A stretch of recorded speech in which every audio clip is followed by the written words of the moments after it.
It's not like they're holding me back. Yeah, I'm holding me back. And that's when I knew, oh no, we've gone too far. Sibulelo, where are you? And it's easier to overcome yourself, is it?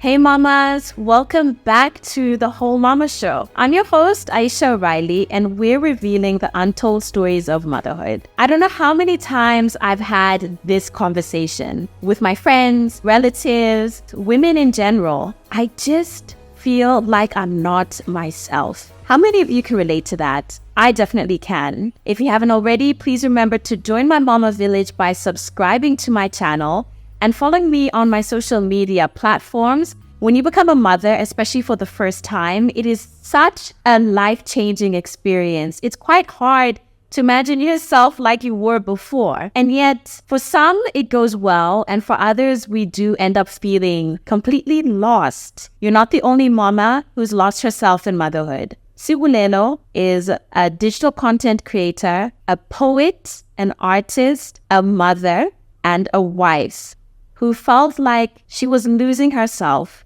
in the depths of motherhood. This is her story. Mamas and aunties of toddlers, let me chat to you about how Lego Duplo sparks my kids' imagination. As a creative, I love watching my kids play with the Lego Duplo sets because their imaginations can run wild without any limits. The Lego Duplo My First Organic Garden set that Kenzo is playing with encourages him to dream up fantastical stories and come up with his own unique ideas and solutions. 8 standard Lego bricks make up one Lego Duplo brick, making them twice the size. They're much safer for toddlers aged 1.5 upwards to play with. Catch my other episodes for more essential skills that Lego Duplo helps to build. You can get your toddler their Lego Duplo sets from toy retailers and any Lego certified store. With Lego Duplo, your child can tap into their boundless creativity. Enjoy the episode. Thank you for coming. Thank you for having me. I've been wanting to have you on my podcast, I think since season 2. Oh, Whenever I started following you, I can't remember when it was. and why did you call me? I didn't call you because I didn't have your number, girl. True. Well, But then when we finally met in person, and I think I did tell you, I'm like, I need to have you on my podcast one day. yeah. And then I had all this long break and I had a baby. So now, here we are. Finally. Be here. Yes. So good to be here. Thank you for having me. Thanks for coming. Joining me on the Whole Mama couch. Thank you. So, for the benefit of my viewers and my listeners, please can you tell us who you are, what you do, and who calls you mama? Hi, I am Sibulelo Manamatela. I am a mother of 2, Gokanya and Mangi are their names. I am a momfluencer, is that what we're called? I don't know what I'm It's for it. It changes by season. Yeah. But I really consider myself a public journaler. I look at my page more as an output of myself and my thoughts and just sharing that in hopes of inviting people to be vulnerable with me. You know what I'm saying? So it's not so much, obviously there's intention about it, there's direction about it, but more often than not, it goes with the flow of where I'm at that time, you know. But yeah, so that's what I do. And yes, it serves me. Oh yes, I'm a poet. I write poems, I write other things, and I'm currently studying. Are you? I am. Why? Because why did I do that? Why are you here like that? What are you doing? I'm still doing my creative writing path. So I'm majoring in English and stuff. Nothing. Yeah, so I finally want to finish this degree because I had 2 babies, like In between. yeah. So there's been lots of stopping and starting with that, but I just want to get it over with now. Is this the bachelor's? Yeah. So I just want to finish it because, just for completion. And also to just build that relationship of completion in my life. Because I always believe that if you leave things hanging, sometimes it can carry over into different departments of your life, you know, like, and also just building that trust within yourself to know that if I start something, I have the ability to see it through. Yeah. So that is literally why I'm finishing it. The desire of why I started it, it actually has changed. I don't need to do it, but I'm like means to an end. Yeah. Internally. I think that's great. I think that's such a great sort of like lesson and message to anyone out there, especially moms who have had the bit of a stop-start kind of situation, because you're not the only one who, Yeah. you know, but like to go back and finish what you started is possible. Yeah. I'm sure it's hectic. Oh yeah. Oh yeah. I just came from exams. It made me see why mothers say like books before babies. Yeah. Boys, what is it? Boys, what? Books before boys, because boys bring babies. Yeah. Oh, I haven't heard you have that, girl. Oh, That books was weird. before babies, because no, books before boys, because Boys bring babies. Okay, I'm gonna remember that for mine. Yeah, because hey, the baby things, like, it completely changed the way I've been able to study. Yeah, And the time I have, and also, you know, I've read some articles online about how your brain changes in the way it functions after becoming a mom. So I actually feel like seeing myself the way I used to study before and after, I can see how my brain is just like, it's wired completely different. Yeah, I don't study the same. I don't retain information in the same way. yeah. Weird, but yeah, I'm doing it, and 10 more modules left, and we're done. 10 more Modules left, and we're done. Okay. So what does that mean, like time wise? Oh, that's Plus minus. this semester, so like half a year next year, and then I'm done. Yeah, but still. Oh, I am. I dropped like when I was almost done, when I had Mangi. Yeah. And then I tried to go back, but I always had nanny issues. That was the other thing of like studying when you have kids. So many external moving parts, but it does feel like I'm the only person. Yeah. You know, because I don't know another mom is kind of crazy, but it's been a very difficult thing to navigate, especially when it's not like a short course. I felt like if I was doing a short course, it would maybe be easier to manage because you know it's like a burst time period. But now it's like lectures, it's a lot. Yeah. But what I love about this also is that you're doing it for you. Oh yeah. Like, despite what everyone has said about women when they become mothers and what we need to do and sacrifice and you're still going back and finishing what you started for you. Yeah. I think that's awesome. It's a tricky thing though to navigate, because I remember I told you, like, separating myself from motherhood has actually been a challenge for me. So I think it's one of the ways where I'm like teaching myself that as well. And reinforcing it into my life to say that do things for you and your goals don't stop. Yeah. And they don't necessarily have to change because of having kids. Because there's a point where I thought that there's a point where I did restructure my whole life for the kids. And I have no regrets about it because it actually allowed me time to be the best mom I could be. Yeah. And not have to worry about waking up every morning and going to work or going to school or whatever. So I really took time out to mother completely. And I'm grateful that I had the privilege to do that because it takes a lot. Now, my kid the youngest is 3. And he's at school, he's in grade 1. So it felt like the perfect time to sort of start going back to, not going back necessarily, but including my dreams and career aspirations more. It's a learning thing for me as well, and it's teaching me a lot, and it's been a hard year because of it. I'm like relearning how to study because it feels like I need to first learn how to learn again. Yeah. And then do the learning. Because there's a method to it, but there's also the lesson of like, how are you incorporating yourself into motherhood again?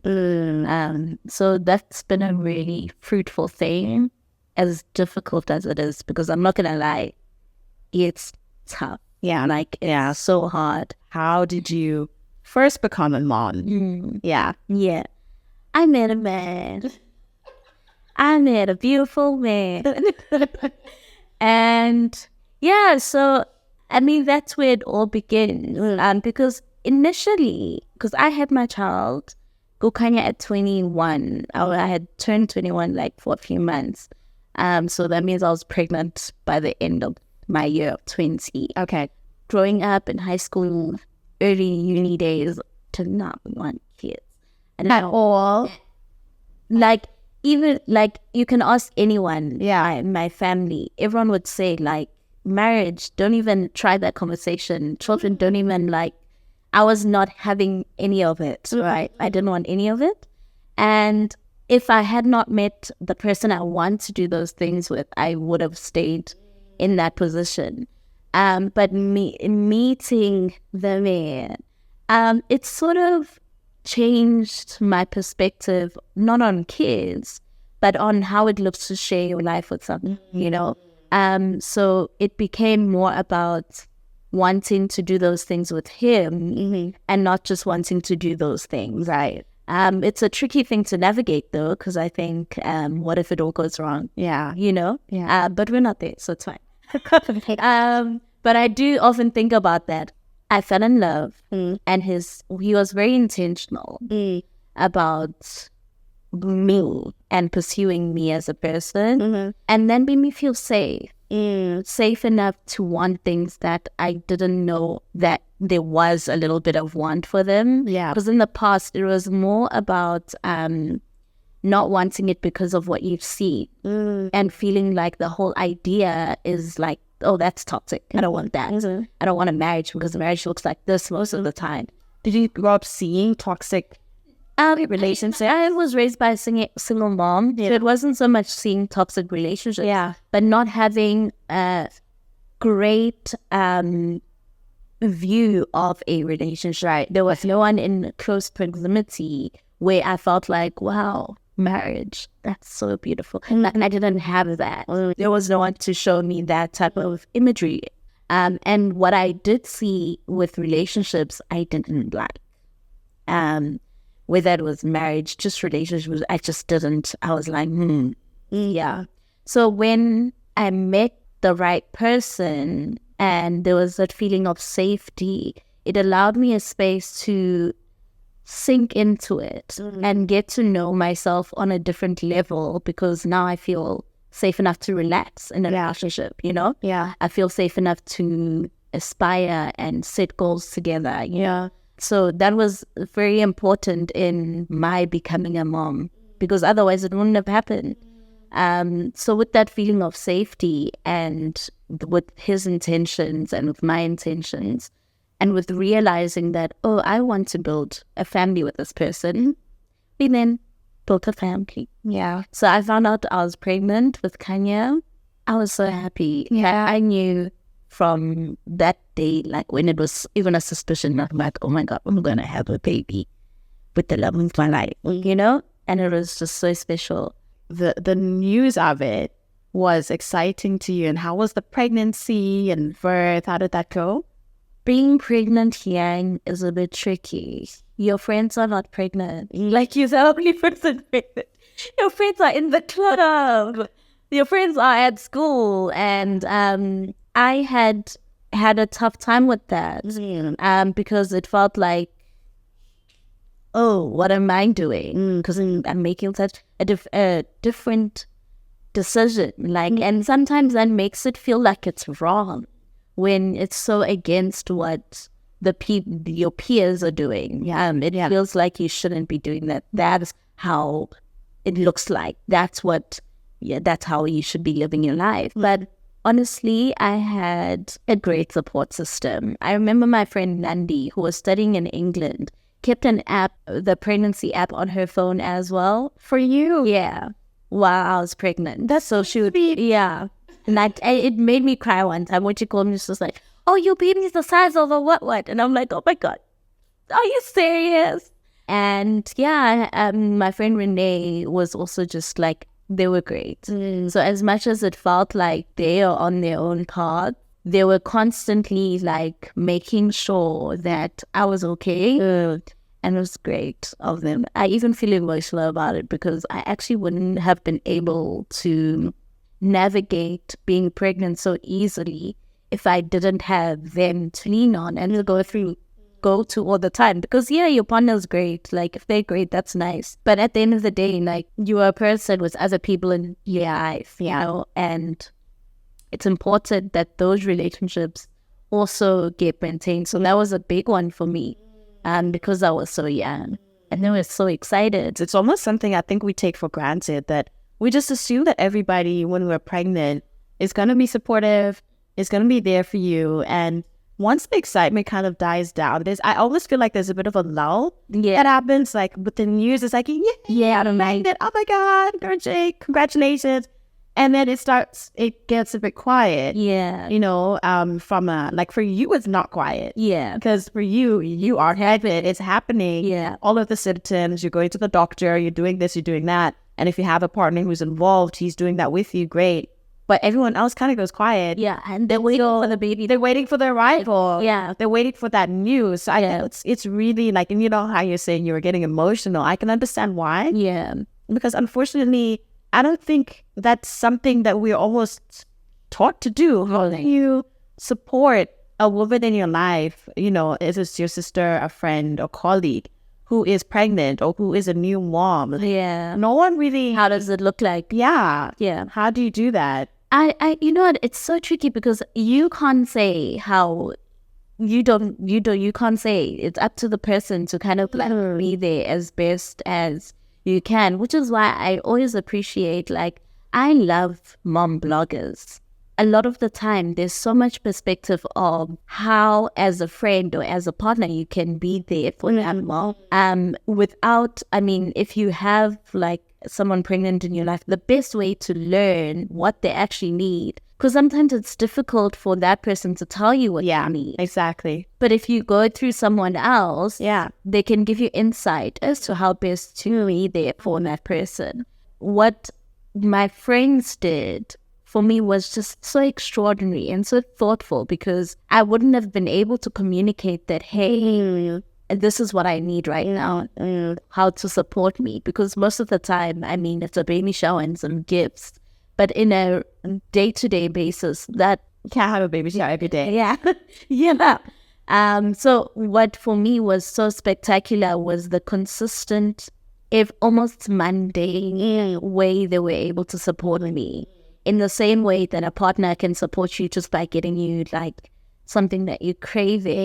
It was that sort of thing where it's it's an everyday thing. And most people would overlook it and not think about it, but it meant so much. Like, you're keeping an ab. Those are friends to hold on to. Yeah. For sure. Yeah. And you know, as you were talking now, when you're saying that, yes, of course you need your partner and all of that, but there are other sort of areas in your life and other relationships in your life that you kind of need and stuff. I don't know about you, but I figured out that I'm like, I need women right now. I absolutely adore my husband. He's amazing and very hands-on in it, whatever. But in those moments when I was pregnant, especially when I was pregnant and when I was postpartum, I'm like, I just want my women around me. I want my women, and by women, I'm talking about my sisters, my friends, my colleagues, to check in on me, to give me some kind of like comfort in some way. There's something about that. Yeah. You know? Yeah. No, it is. Yeah. It's so important. Yeah. And I think that's what my mom as well is to me. Like, my women are my friends and my mother. Like, women. Isn't it funny how when you are becoming a mother, you need your mother? But I'm like, you want to be a child again. So someone is there to take care of you. Yeah. Sometimes my mom will even say, like, leave my kid alone to my kids. And I'm like, oh, thank you, Mom. Mommy. That's so... Yeah, because I think it's such a difficult journey and you need to be vulnerable somewhere. But you can't be vulnerable with your kids most of the time. Yeah. Especially when they're still young. There's not a lot of room to, like, and also they can't do it. They can't do anything. So you kind of need more people to literally just, flop on it or swaying that. It's literally just in that space you are completely being cared for. And you're safe. Yeah. Yeah, you know that person loves you no matter what. Yeah. No judgment, no shaming, because none of shaming. It almost like comes with, it's like part of the T's and C's. of becoming a mom. Be ready. As soon as you know you're pregnant, it starts. Yeah. At least your pregnancy didn't, like, it wasn't too hectic, right? Compared to... No, and like my pregnancies were actually, like, health-wise, it was okay. And, but I do feel like I was sad a lot of the time. Besides the initial, like, knowing that I want to have the baby and I'm happy that I'm going to have this human being in my life. I don't want to say depressed because I never went to go see anyone about it, but I mean, it felt pretty close. And it was like almost like looking back a blur. Besides those, like, standout moments and standout events, when I look back, I can barely remember it, and that sucks because I'm like, but also it's good because I think, that whole thing where they say your brain kind of protects you from, those sort of memories. But yeah, so like a lot of it is a bit of a blur. I really wanted to sort of like get more about that sort of toughest time in your life. Not toughest time in your life, but like toughest time in motherhood or currently. I don't know if it's something that you're still trying to figure out, like the whole idea of, sort of possibly losing yourself. That's where society kind of calls it. Yeah. I'm not there anymore. Yeah. Thankfully. Yeah. It took me some time in giving myself over to the experience because I truly believe that was my intention. My intention was always just because also this is not something that I really expected when in my life. I wanted to do the best job I could do. Yeah. I wanted to be a great mom.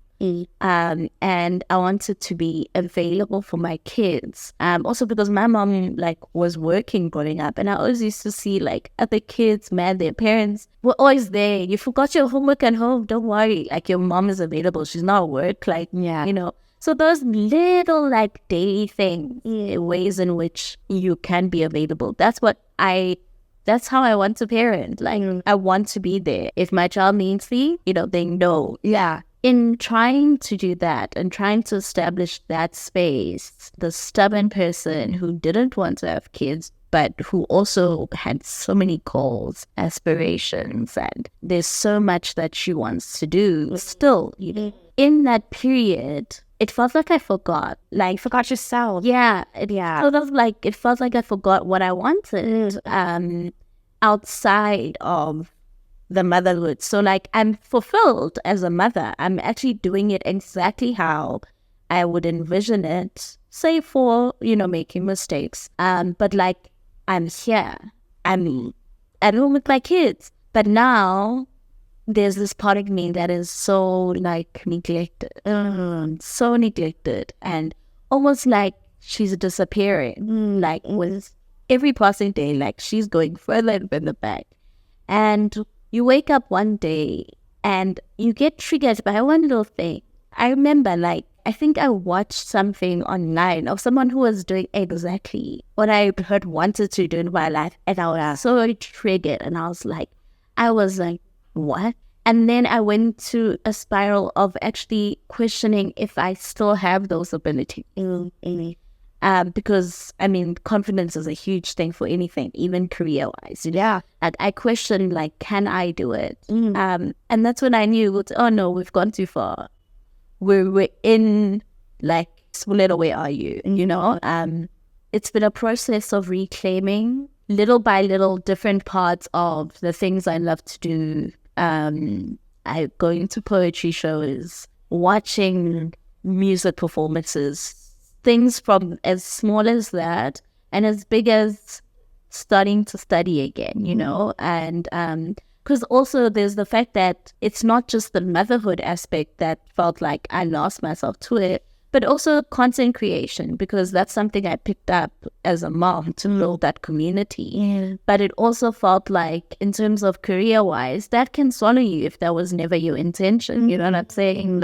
There's now this almost accidental career path that has happened, which is great because I love it and I enjoy it so much. But I kind of need to also do the things that I've always wanted to do it's taking a step back from that, because I mean, I'll always be a mom and I have to show up for them all the time. Yeah. So it's learning to find ways to get back without losing what I have now, and using the relationships that I've built with my kids that I treasure, you know, like how can I incorporate Sibsy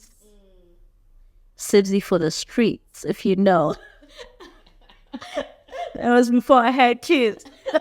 You know, but how can that girl also just flourish? Because she's always there. And if I continue to live in a space where she's not getting a chance to do what she was sent, like her purpose, I will continue to be triggered by people living their high. Yes. Yeah. I'll feel jealous of people that I don't know. I'll feel resentful towards my kids. There's so much. And it's funny because I remember my husband saying to me, like, I think it was while I was pregnant with Kanya, before we even had the child, he said, don't ever stop. Like, I don't want you to ever stop pursuing your career or doing whatever it is you want to do for my sake or for my children's sake, because I don't want resentment. I don't want you to blame me for that. And so having someone who's always been open to, like, it's not like they're holding me back. Yeah, I'm holding me back. And which is good, though, because it's easier to overcome yourself. Is it? I think it depends on who you are. Yeah. What your personality is like. True. Yeah. But knowing that I was in a space where the only thing holding me back is me. Yeah.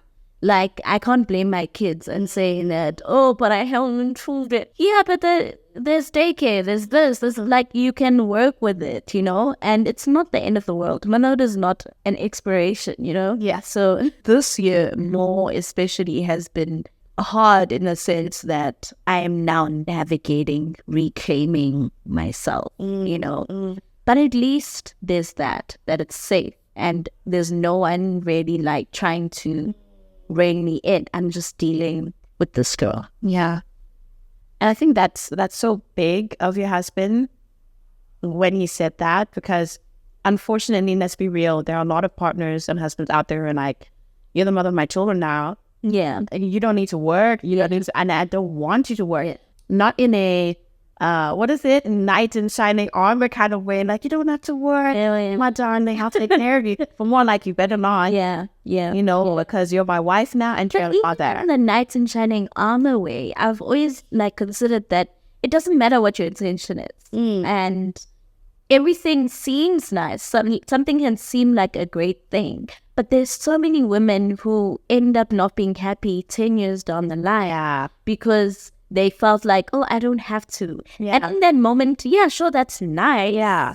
That can be nice. But you kind of have to remember that you weren't always a mom. You weren't always a wife. Like, you were a person all by yourself from the beginning. Unfortunately, that person doesn't go anywhere just because you've made a decision. And you're still going to find that person when your kids are out of the house. Because once they're out, what happens? Yes. Yeah. That person is still there. Yeah. So I think I remember he once had a fight because my partner was like, actually, I was frustrated. One of the times where I was triggered by people living their lives. Yeah. And he said, remember what I told you? Because I was talking about how I'm sacrificing things for motherhood. And he was like, yes, you are. And I'm glad you feel like you're being the best mom you can be, but that can't be the reason why. Yes. No, because you are not, no one is making you like do that. No one is holding you to these rigid like standards that you have now done for yourself. Very angry at that man. You don't want to hear that. I want to hear it. I did not want to hear it. I said, damn, he's right. Did you sort of like feel, because, you know, as you were telling the story, it almost sounded like what a lot of us, I think, have in our heads, the narrative that we have in our heads is like, I'm going to wear this as a badge of honor. I am sacrificing for my children. Yeah. I am giving my all. Were you sort of like almost... I think there's this idea that it might not always have to do with the people closest to us, but there's this image that's painted even in the media just around like how a great mom looks. Yeah. And in my pursuit of trying to be the best mom I could be, I fell into other people's idea of how that looks, which is dangerous because now I'm having a fight with this man who did not tell me that it has to look this way, but I took on those ideas and I internalized. Yeah. And now I had to deal with the consequences of like, no, rethink it. Like you're coming at this from the wrong angle. You're not living it according to you, and according to your family. Because in my family, it was said, and you have space. Yeah. But I took that away from myself. Yeah. There's a part of me who knows that there were lots of benefits to sort of just sinking into motherhood.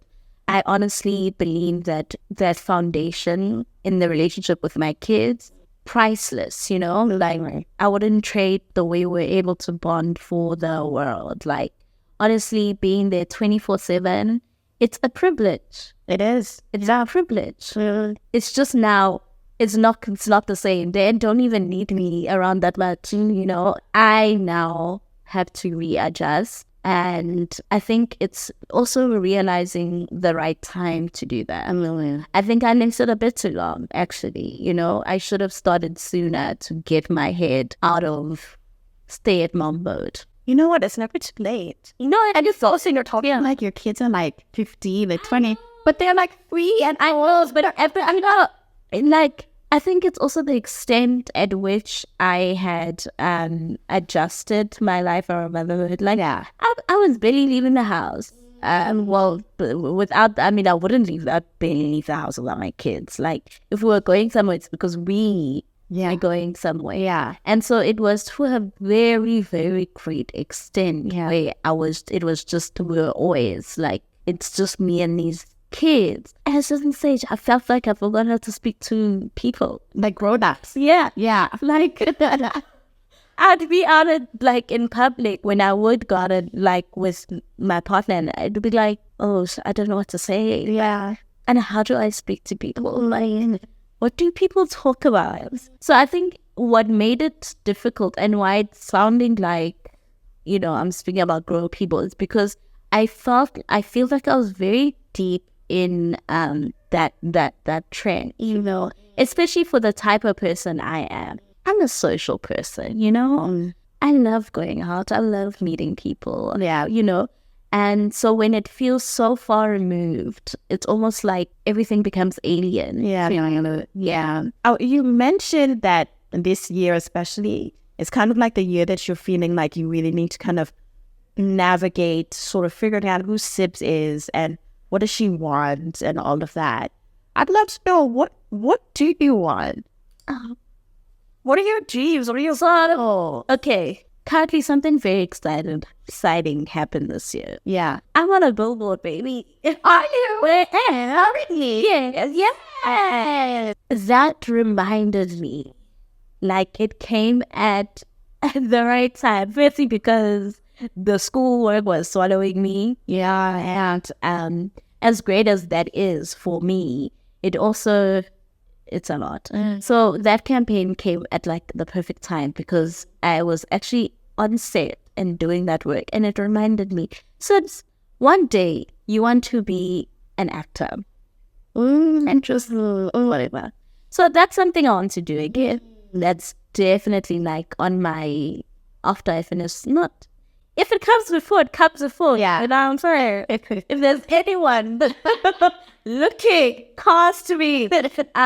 But so if it comes before, something like that, like if it comes before, I'm open to it.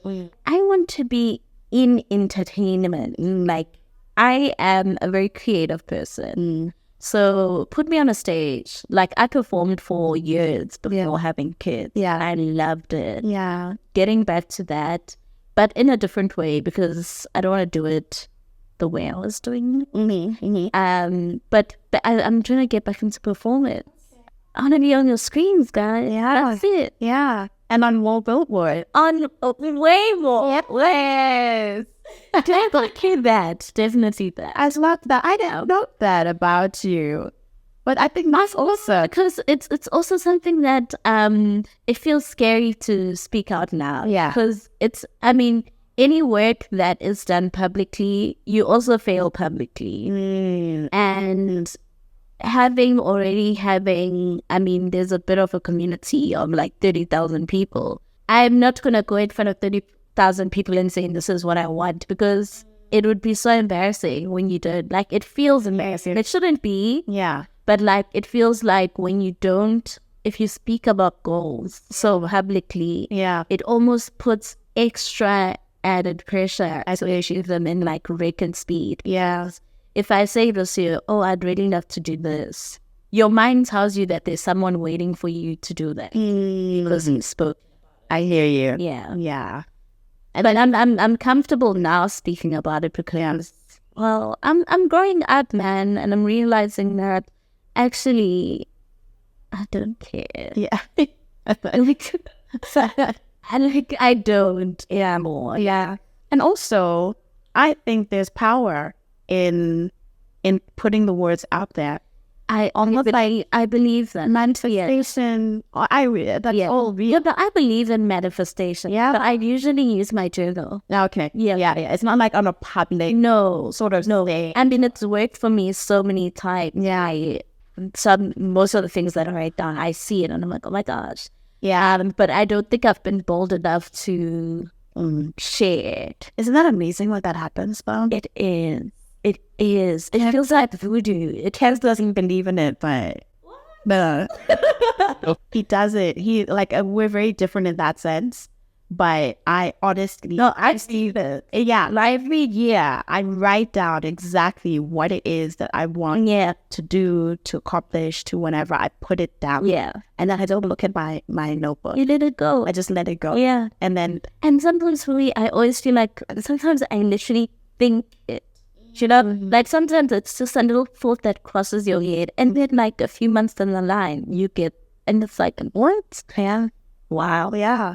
Because the universe wants what we want. Yeah. Somebody had said that to me before. And I was just like, that is so true. That it wants what you want. No, definitely. You know? If you're aligned with the person that you are and your purpose, I truly believe that it doesn't become easy, but it becomes more attainable. Yeah. Yeah. Agree. So, Sims, what would you say is your whole mama truth? I am first and foremost a trying mom. I try my best. And I am an able mom. I try and I can. So yeah, it's being giving myself grace and kindness, and extending that to every facet, because I think when you think about motherhood, like you were saying earlier, people think of the kid and that transfer from child to mom, and vice versa. But there's so much more there, because now you're existing forever as a mom, and even in a space where you wouldn't look at you and see you as a mom at work, but even there, that is your reality, in every facet. So I think that is my truth, that I'm trying and I can across the board, whatever it is. Yeah. Okay, we're done. Oh my God, no! You want to know? Let's we can do another episode. Thank you so much for having me. Oh, thank you for coming. And thank you for sharing your truth. Thank you. Yeah. Thank you so much for joining me on this episode. I hope that has given you some inspiration and some motivation, especially if you find yourself currently in that part of motherhood where you feel like you're stuck in a bit of a rut, or you've become antisocial, or you just don't quite feel like yourself. Know that this phase that you're in will be over, and others like Sims have gone through it before. Please let me know your thoughts.